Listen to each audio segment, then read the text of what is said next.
الحمد لله رب العالمين، والصلاة والسلام على سيد المرسلين وعلى آله وأصحابه الطيبين الطاهرين وعلى من تبعهم بإحسان إلى يوم الدين. أما بعد، أعوذ بالله من الشيطان الرجيم. بسم الله الرحمن الرحيم. إن الذين يشترون بعهد الله وأيمانهم ثمنا قليلا أولئك لا خلاق لهم في الآخرة ولا يكلمهم الله ولا ينظر إليهم ولا يزكيهم ولهم عذاب أليم. عن أبي هريرة رضي الله عنه قال: قال رسول الله صلى الله عليه وسلم: ثلاثة لا يكلمهم الله يوم القيامة ولا ينظر إليهم ولا يزكيهم ولهم عذاب أليم: شيخ زان، ملك كذاب، وعائل مستكبر. رواه مسلم. وقال صلى الله عليه وسلم: لا يدخل الجنة من كان في قلبه مثقال ذرة من كبر. وقال صلى الله عليه وسلم: آية المنافق ثلاث: إذا حدث كذب، وإذا وعد أخلف، وإذا اؤتمن خان، أو كما قال النبي صلى الله عليه وسلم. اعمال، چاہے وہ اچھے اعمال ہوں یا برے اعمال ہوں، اعمال چاہے اچھے اعمال ہوں چاہے برے اعمال ہوں، اعمال صالحہ ہوں یا اعمال طالحہ ہوں، وقت کے اعتبار سے، جگہ کے اعتبار سے، حالت کے اعتبار سے ان کی اچھائی اور برائی میں اضافہ ہو جاتا ہے، ان کے حسن اور قبح میں اضافہ ہو جاتا ہے. اگر عمل اچھا ہے تو کسی جگہ پر کریں گے تو اس کا اجر و ثواب اور ہوگا، کسی اور جگہ پر کریں گے تو اس کا اجر و ثواب اور ہوگا، کسی وقت میں کریں گے تو اس کا اجر و ثواب اور ہوگا، کسی اور وقت میں کریں گے تو اس کا اجر و ثواب اور ہوگا. اسی طرح سے برے کام ہیں تو ان کے اندر تو قبح اور برائی پائی جاتی ہے، لیکن وقت کے اعتبار سے اور جگہ کے اعتبار سے اس میں اضافہ ہو جاتا ہے. کسی اور وقت میں کریں گے تو اس کا گناہ اور بڑھ جائے گا، کسی اور جگہ میں کریں گے تو اس کا گناہ اور بڑھ جائے گا. مثلا ابھی آپ نے عصر کی نماز پڑھی، اگر آپ مسجد کے باہر یہ نماز پڑھتے، اپنے کمرے میں پڑھ لیتے، اپنی آفس میں پڑھ لیتے تو اس پر ثواب ملتا، لیکن اس کا ثواب کچھ اور ہوتا. لیکن آپ نے وہی نماز مسجد میں پڑھی تو اس کا ثواب اور بڑھ گیا. اگر یہی نماز آپ مسجد میں اکیلے پڑھتے تو اس کا ثواب کچھ اور ہوتا، اور جماعت کے ساتھ پڑھ لیا تو اس کا ثواب کچھ اور ہو گیا. اسی طرح سے آپ نے ابھی عصر کی نماز پڑھی، اس کا ثواب جو آپ کو ملا، لیکن یہی عصر کی نماز اگر آپ رمضان میں پڑھیں گے تو آپ کو 70 عصر کا ثواب ملے گا. لیکن وقت کے اعتبار سے اس کے حسن میں اضافہ ہو گیا. غیر رمضان میں ایک فرض کا ثواب ایک فرض کا، لیکن رمضان میں ایک فرض کا ثواب 70 فرض کے برابر. اسی طرح سے یہ نماز آپ نے یہاں پڑھی ہے، یہی نماز آپ مسجد حرم میں پڑھیں تو وہاں 1,00,000 نماز کا ثواب ملے گا، 1,00,000 نماز کا ثواب ملے گا.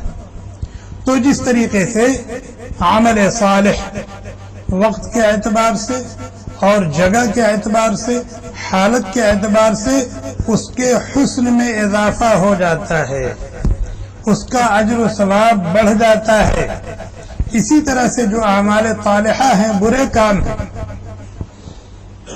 وقت اور جگہ کے اعتبار سے ان کی قبح میں اضافہ ہو جاتا ہے، ان کی برائی، ان کی شناعت بڑھ جاتی ہے، اس کا گناہ بڑھ جاتا ہے، اس کے اندر شدت پیدا ہو جاتی ہے.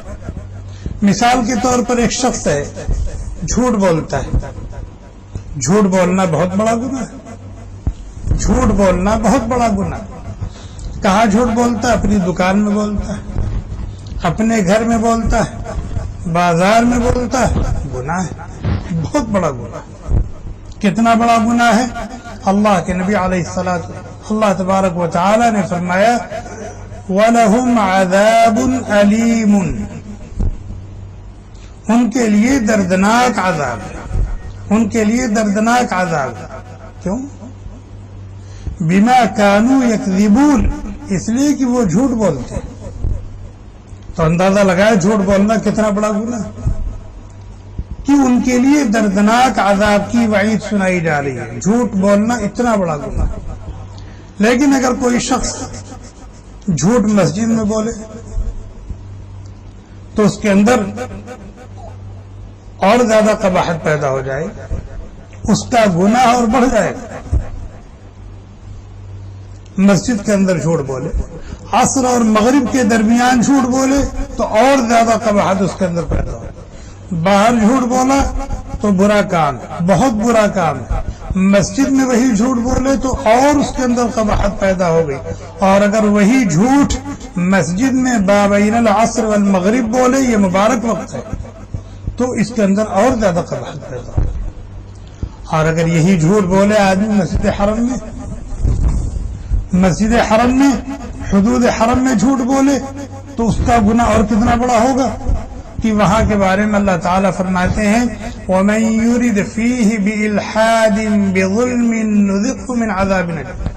اگر کوئی شخص گناہ کا ارادہ کرے لیکن گناہ نہ کرے تو اس پر پکڑ ہے، بلکہ ایک نیکی ملے گی، گناہ سے بچنے پر نیکی ملے گی. گناہ کا ارادہ کیا لیکن اپنے آپ کو بچا لے گیا، گناہ نہیں کیا، اس پر ثواب ملا. لیکن حدود حرم کے بارے میں اللہ تعالیٰ کہتے ہیں وَمَن يُرِدْ فِيهِ بِإِلْحَادٍ بِظُلْمٍ، کہ حدود حرم میں اگر کوئی شخص ظلم و زیادتی کا، معصیت و نافرمانی اور گناہ کا ارادہ بھی کرے گا نُذِقْهُ مِنْ عَذَابٍ أَلِيمٍ، تو اس کو ہم دردناک عذاب دیں گے صرف ارادے پر. تو دیکھیں جھوٹ بولنا گناہ ہے، لیکن وقت کے اعتبار سے اور جگہ کے اعتبار سے اس کے اندر شدت پیدا ہوتی ہے. اسی طرح سے ایک شخص ہے بدکاری کرتا ہے، زنا کرتا ہے، عام دنوں میں بہت بڑا گناہ، بہت بڑا گناہ. کتنا بڑا گناہ ہے کہ اگر غیر شادی شدہ ہے تو بھرے مجمع میں 100 کوڑے مارے جائیں گے ننگی پیٹ، اور اگر شادی شدہ ہے تو بھرے مجمع میں پتھر سے مار مار کے اس کو ختم کر دیا جائے. اتنا بڑا گناہ. لیکن اگر یہی گناہ کوئی حدود حرم میں کرے، یہی گناہ کوئی رمضان کے مہینے میں کرے تو اس کے اندر اور شدت پیدا ہوگی نہیں ہوگی، اس کے اندر اور زیادہ قباحت اور شناعت پیدا ہو جائے گی. تو عمل اچھا ہو یا برا، عمل اچھا ہو یا برا، اچھا کام کرنے کا حکم دیا گیا ہے، برے کام سے روکا گیا ہے، منع کیا گیا ہے. کوئی اچھا عمل ہے تو وقت کے اعتبار سے، جگہ کے اعتبار سے اور حالت کے اعتبار سے اس کی اچھائی میں اضافہ ہو جاتا ہے، اس کا حسن بڑھ جاتا ہے. اور اگر برا عمل ہے تو وقت کے اعتبار سے، جگہ کے اعتبار سے، حالت کے اعتبار سے اس کے اندر شدت پیدا ہو جاتی ہے اور وہ اور زیادہ قبیح اور شنیع ہو جاتا ہے. اتنی بات سمجھ آئی؟ اب جو حدیث پڑھی گئی اس کو سنیں. جس طرح سے اعمال کے اندر چاہے وہ برا عمل ہو چاہے وہ اچھا عمل ہو، وقت کے اعتبار سے، جگہ کے اعتبار سے، حالت کے اعتبار سے اس کے حسن اور قبح میں اضافہ ہو جاتا ہے. اگر وہ اچھا کام ہے تو اور اچھا ہو جاتا ہے، اگر وہ برا کام ہے تو اور برا ہو جاتا ہے. اگر اس کام پر ثواب ملتا ہے تو اور زیادہ ثواب ملتا ہے، اور وہ گناہ کا کام ہے تو اس کے اندر اور زیادہ گناہ پیدا ہو جاتا ہے. کہ اسی طریقے سے گناہ کے اندر افراد کے اعتبار سے بھی شدت پیدا ہو جاتی ہے. جھوٹ بولنا بہت بڑا گناہ ہے، ایک شخص جھوٹ بول رہا ہے، گناہ کر رہا ہے اور گناہ کی سزا اس کو ملے گی، لیکن وہی جھوٹ دوسرا شخص بولے تو اس کے مقابلے میں یہ بڑا مجرم ہے. یہ بھی جھوٹ بول رہا ہے، یہ بھی جھوٹ بول رہا ہے، یہ بھی گناہگار ہے، یہ بھی گناہگار ہے، یہ بھی مجرم ہے، یہ بھی مجرم ہے، لیکن یہ اس کے مقابلے میں بڑا مجرم ہے. زنا، بدکاری بہت بڑا گناہ ہے. کتنا بڑا گناہ ہے؟ ابھی ایک آیت پڑھی گی، اس طرح کی وعیدیں قرآن حدیث میں بہت بڑا گناہ ہے. یہ شخص وہی گناہ کرے، جرم ہے، مجرم ہے، اس کی جو سزا ہے وہ اس کو دی جائے گی، لیکن یہی گناہ اگر یہ شخص کرے تو یہ اس کے مقابلے میں بڑا مجرم ہے، یہ اس کے مقابلے میں بڑا مجرم ہے. کبر و غرور، گھمنڈ، یہ بہت بڑا گناہ ہے. کتنا بڑا گناہ ہے؟ لا يدخل الجنة من كان في قلبه مثقال ذرة من کبر. جنت میں نہیں جائے گا وہ شخص جس کے دل میں رائی کے دانے کے برابر بھی بڑکپن ہو. کبر کسے کہتے ہیں؟ کبر کہتے ہیں کہ آدمی اپنے آپ کو بہت اچھا، بہتر، اونچا اور برتر سمجھے اور اپنے مخاطب کو گھٹیا، کمتر، چھوٹا اور کوہتر سمجھے، حقیر سمجھے. اور باوجود کی بات سمجھ میں آ گئی کہ یہ جو کہہ رہا ہے حق کہہ رہا ہے، صحیح کہہ رہا ہے، لیکن پھر بھی اس کو نہیں مانتا کہ میں اس کی بات کیسے مانوں، میری موش نیچے ہو جائے گی. تو یہ ہے کبر. یہ کیا ہے؟ کبر ہے، بہت بڑا گناہ ہے. جو اس صفت کے ساتھ دنیا سے چلا گیا جنت میں نہیں جائے گا. لیکن ایک شخص ہے یہ کبر، اس کے اندر یہ کبر ہے، یہ گناہگار ہے. لیکن یہی کبر اس کے اندر ہے، یہ بڑا گناہگار ہے. گناہ کبر ہے، لیکن افراد کے اعتبار سے اس کے اندر شدت اور خفت پیدا ہو گئی. وہی چیز اس کے اندر ہے تو یہ مجرم ہے، اس کے اندر ہے تو یہ بھی مجرم ہے، لیکن یہ بڑا مجرم ہے اس کے مقابلے. تو اعمال کے اندر اگر وہ برا عمل ہے تو افراد کے اعتبار سے اس کے اندر شدت پیدا ہوتی ہے، اور اگر اچھا عمل ہے تو افراد کے اعتبار سے اس کے اندر. ابھی جو حدیث پڑھی گئی ہے اس کے اندر اللہ کے نبی علیہ الصلوۃ والسلام نے 3 گناہ کا تذکرہ کیا اور ان تینوں گناہ کے کرنے والوں کے لیے وعید شدید ذکر کی. اور وہ خاص افراد ہیں جو اس گناہ کو کریں تو ان کے لیے شدید وعید ہے. 3 گناہ کا تذکرہ ہے اور ان 3 گناہ کا 3 خاص افراد کے ساتھ تعلق ہو تو ان کے لیے وعید شدید ہے. چنانچہ کیا وعید ہے؟ فرمایا ثلاثۃ لا یکلمہم اللہ یوم القیامہ. 3 بدبخت ایسے ہیں کہ کل قیامت کے دن اللہ تعالیٰ ان سے شفقت آمیز گفتگو نہیں فرمائیں گے. شفقت آمیز، محبت کے ساتھ، پیار کے ساتھ، شفقت کے ساتھ گفتگو نہیں فرمائیں گے. گفتگو ہوگی، سوال جواب ہوگا، بات پرس ہوگی، لیکن کیفیت ہو، غصے کے ساتھ، غضب کے ساتھ، ناراضگی کے ساتھ.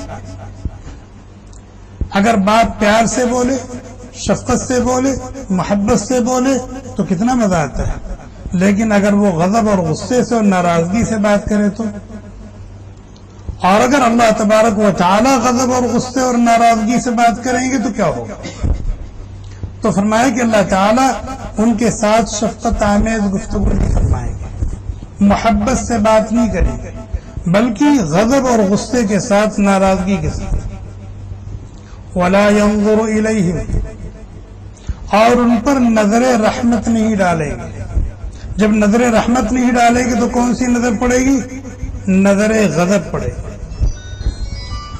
وَلَا يُزَكِّيهِمْ، وَلَا يُزَكِّيهِمْ، اور ان کا تزکیہ نہیں فرمائیں گے، یعنی ان کے اس گناہ کو معاف نہیں فرمائیں گے. اگر بغیر توبہ کیے ہوئے دنیا سے چلے گئے ہیں تو مشیت خداوندی جس گناہ کو چاہے معاف فرما دے، لیکن فرما رہے کہ اس کو معاف نہیں کریں گے، اس کا تزکیہ نہیں فرمائیں گے، گناہوں سے اس کو پاک نہیں کریں گے. وَلَهُمْ عَذَابٌ أَلِيمٌ، اور ان کے لیے دردناک عذاب ہوگا. کتنی وعید آئی، کتنی وعید آئی؟ 4 آئی. اور چاروں میں سے ہر ایک انتہائی خطرناک ہے. لا یکلمہم اللہ، شفقت آمیز گفتگو نہیں کریں گے، رحمت بھری نظر نہیں ڈالیں گے، ان کو گناہ سے پاک نہیں کریں گے، ان کے لیے دردناک عذاب ہے. 4 وعید، اور چاروں میں سے ہر ایک اپنی اپنی جگہ پر انتہائی خطرناک ہے. کون ہے وہ ثلاثۃ؟ وہ 3 شخص کون ہیں؟ فرمایا شیخ زان، شیخ زان، ملک کذاب، عائل مستکبر. شیخ زان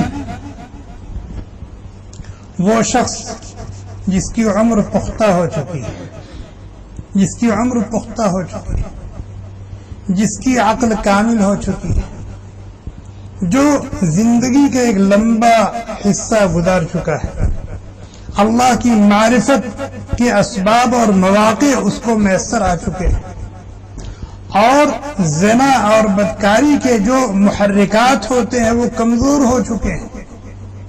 زنا اور بدکاری کے محرکات کمزور ہو چکے ہیں، اور پھر بھی وہ زنا کرتا ہے. شیخ زانی، شیخ زانی، وہ بوڑھا جو بوڑھا ہو کے زنا کرتا ہے، بوڑھا ہو کے بدکاری کرتا ہے. یہ بدبخت ہے. زنا بہت بڑا گناہ ہے، لیکن اگر کوئی بوڑھا زنا کرتا ہے تو یہ اس مجرم کے مقابلے میں بڑا مجرم ہے. شیخ زانی، بوڑھا زناکار، بوڑھا بدکار. کیوں یہ بڑا مجرم ہے اس کے مقابلے میں؟ ایک شخص ہے، کم عمر ہے، 20-25 سال کا ہے، 30-35 سال کا ہے، اس سے یہ گناہ ہو چکا ہے، بہت بڑا گناہ ہے، سزا موجود ہے اس کی. لیکن ایک شخص 50 سال کا، 60 سال کا ہے اور وہ یہ گناہ کرتا ہے، یہ بھی مجرم ہے، یہ بھی مجرم ہے، یہ بھی زانی ہے، یہ بھی زانی ہے. اس کو بھی سزا ملے گی، اس کو بھی سزا ملے گی، لیکن یہ اس کے مقابلے میں بڑا مجرم ہے، اس کی سزا اس کے مقابلے میں بڑی. کیوں؟ اس لیے کہ یہاں کم سنی کی وجہ سے، کم عمری کی وجہ سے ابھی اللہ تبارک و تعالیٰ کی وہ معرفت حاصل نہیں، ابھی اس کی عقل کے اندر وہ چیز نہیں ہے کہ وہ اچھائی اور برائی، بلکہ وہ نفسانی شہوت کی وجہ سے مغلوب ہو جاتا ہے. اور اسی طرح سے زنا کے جو دواعی ہیں، محرکات ہیں، اس کے اندر طاقت ہے، قوت ہے، شہوت اور نفسانیت کا غلبہ ہے. تو اگر وہ اس قسم کے گناہ میں مبتلا ہو گیا تو سمجھ میں آتا ہے کہ بھائی اس کے پاس اسباب اس طرح کے ہیں، اس لیے غلطی میں پڑ گیا، گناہ میں پڑ گیا. لیکن یہ کیوں؟ اس کی تو عمر بھی پختہ ہو چکی ہے، اس کی تو عقل بھی کامل ہو چکی ہے، اس نے ایک لمبی زندگی گزار لی ہے. اور ایک طرح سے دیکھا جائے تو زنا وغیرہ کے جو محرکات اور اسباب ہوتے ہیں، جو ایک قوت ہوتی ہے، شہوانی قوت، وہ کمزور پڑ چکی ہے، پھر بھی یہ کر رہا ہے. تو یہ بڑا مجرم. شیخ زانی، بوڑھا زناکار، یہ بہت بڑا مجرم ہے اللہ کی نظر میں، معاشرے کی نظر میں بھی، اور اس کے لیے یہ وعید ہے. دوسرا کون ہے؟ ملک کذاب. ملک کذاب جو سربراہ ہے، ذمہ دار ہے، چاہے ملک کی سطح پر ہو، چاہے صوبے کی سطح پر ہو، چاہے وہ ضلع کی سطح پر ذمہ دار ہو، چاہے وہ اپنے گھر کی سطح پر ذمہ دار ہو، مدیر ہے، فورمین ہے، گھر کا بڑا، گھر کا ذمہ دار ہے، جھوٹ بول رہا ہے. ایک عام آدمی جھوٹ بولتا ہے، بہت بڑا گناہ ہے، مجرم ہے وہ.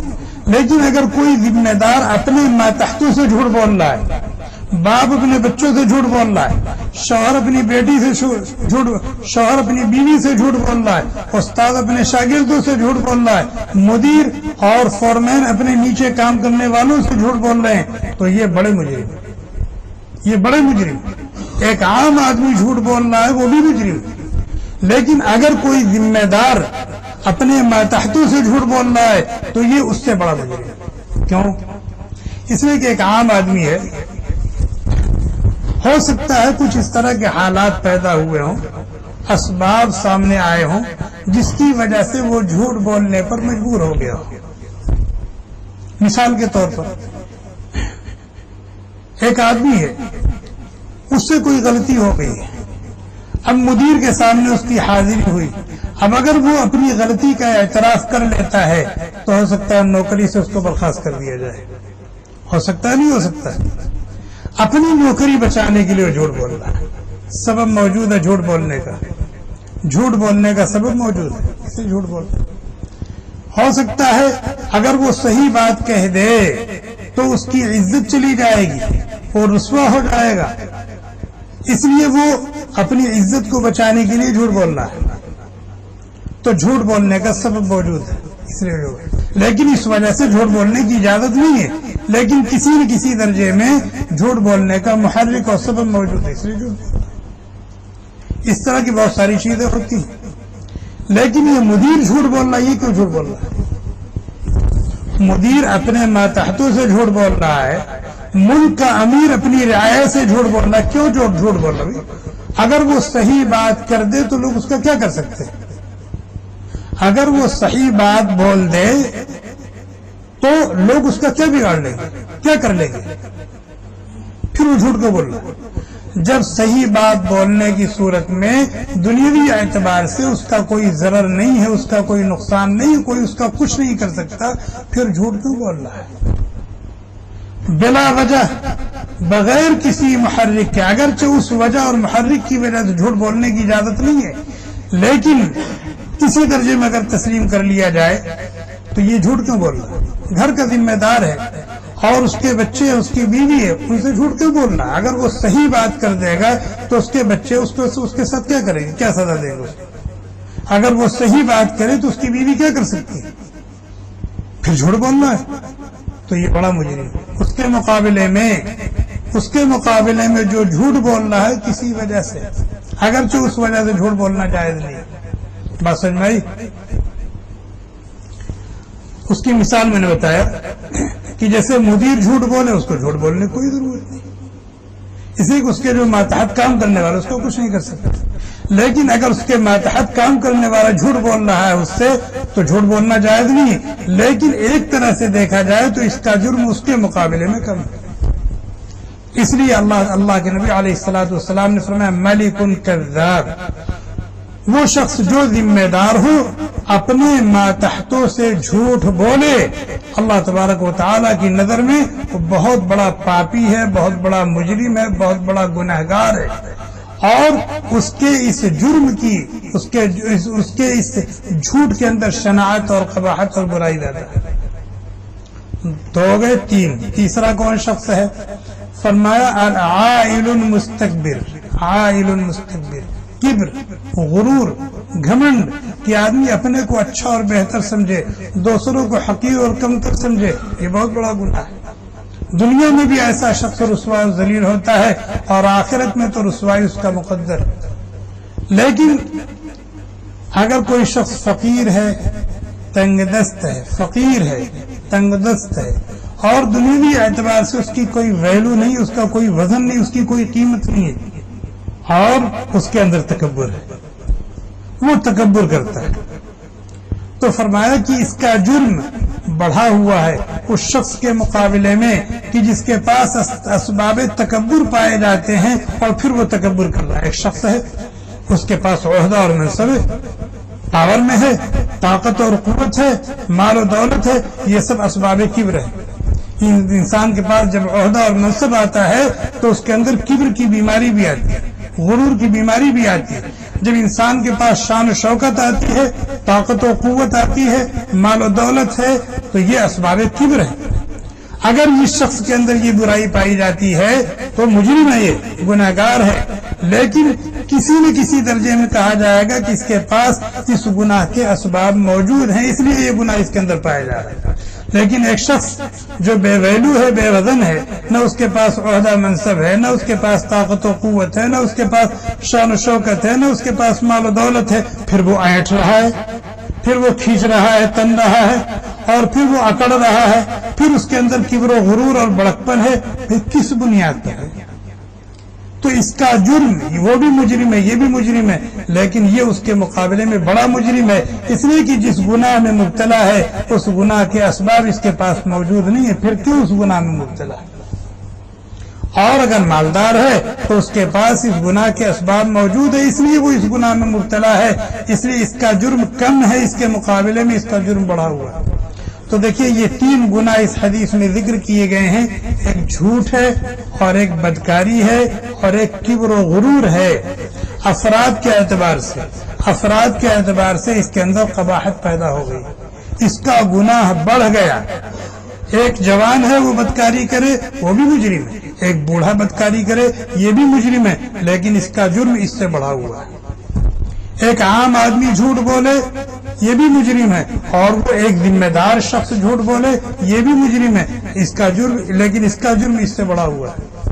ایک عہدے اور منصب پر ہے، طاقت و قوت میں اس کے اندر کبر کی بیماری ہے یہ بھی مجرم ہے، اور ایک گرا پڑا آدمی ہے اس کے اندر کبر کی بیماری ہے یہ بھی مجرم ہے، لیکن اس کا جرم اس سے بڑھا ہوا ہے، وہ چھوٹا مجرم ہے یہ بڑا مجرم ہے۔ نبی کریم صلی اللہ علیہ وسلم ہمیں کیا سبق دینا چاہتے ہیں اپنے اس ارشاد سے؟ کہ جھوٹ سے ہر شخص احتیاط کرے، ہر شخص جھوٹ سے اپنے آپ کو بچائے، خاص طور پر وہ جو ذمہ دار ہے اپنے ماتحتوں سے بالکل جھوٹ نہ بولے، بالکل جھوٹ نہ بولے۔ ہر شخص اپنے آپ کو زنا اور بدکاری سے بچائے، بچنے کا اہتمام کرے، اور وہ شخص جو بوڑھا ہو چکا ہے، جس کی عقل پختہ ہو چکی، اسباب زنا رخصت ہو چکے ہیں، اسے تو خاص طور پر اپنے آپ کو دور رکھنا چاہیے۔ تیسرے، کبر کے گناہ سے اپنے آپ کو بچاؤ، اور ہر شخص سے بچائے، خاص طور پر وہ شخص جس کے پاس اسباب کبر ہے ہی نہیں، اسے تو بہت زیادہ احتیاط کرنا چاہیے، اس بیماری سے دور رہنا چاہیے۔ اللہ تعالی ہمیں دین کی سمجھ عطا فرمائے، ہر قسم کے اچھے اخلاق و عادات سے ہمیں متصف ہونے کی توفیق عطا فرمائے، ہر قسم کے برے اخلاق و عادات سے بچنے کی ہمت اور حوصلہ عطا فرمائے۔ اللہ تبارک و تعالی ہم سب کو ایک اور نیک بنائے، اپنا محبوب اور پسندیدہ بندہ بنائے، اپنی مرضیات پر چلائیں، نامرضیات سے بچائیں، ہر شر سے، ہر برائی سے، ہر آفت سے، ہر بلا سے، ہر مصیبت سے ہم سب کی، ہمارے دین و ایمان کی، جسم و جان کی، اہل و عیال کی، مال و منال کی عزت و آبرو کی حفاظت فرمائے۔ سبحانک اللہم بحمدک ونشہد ان لا Thanks for watching. Don't forget to like, comment, share and subscribe to Al Wahid channel.